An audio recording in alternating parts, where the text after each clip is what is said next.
C'est l'autre bataille du capitaine Vadim. Récupérer 9 de ses hommes faits prisonniers par les Russes dans le Donbass.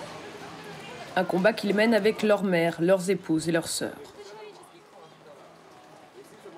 Les voici filmés par la télévision russe après leur capture en juin dernier près de la ville de Severodonetsk. Ils avaient beaucoup plus de soldats que nous.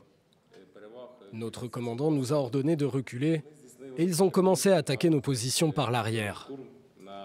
Le combat s'est engagé très dur pendant 2 heures. L'artillerie nous a ciblés et l'ennemi beaucoup plus nombreux est entré par le côté gauche de l'une de nos positions les plus importantes. C'est là que mes hommes ont été capturés. Depuis, les familles n'ont de nouvelles que par les vidéos de propagande russe. Ici, les soldats sont mis en scène devant des livres supposés apprendre aux Ukrainiens à se dénazifier. Seule Aliona Koltsova a pu avoir un contact direct avec son mari.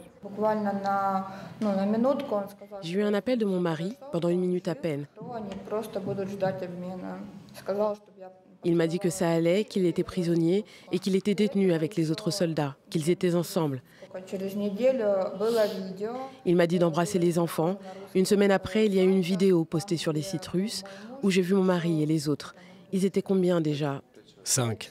5, oui. Au moins, ils étaient en vie. Mais je les voyais en train de travailler, en train d'enterrer des soldats. Cette vidéo, la voici. Vadim sait que la vie de ses hommes est faite de privations et de travail forcé.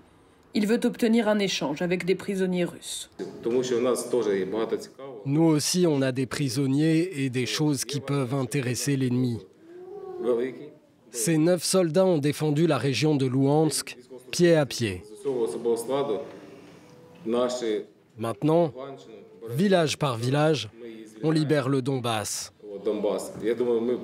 Mes gars méritent de revenir.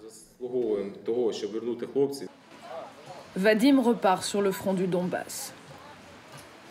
Son unité vient de reprendre aux forces russes la ville de Liman. Des succès tactiques difficiles à célébrer pour le capitaine tant que ses hommes ne sont pas libres. Et puis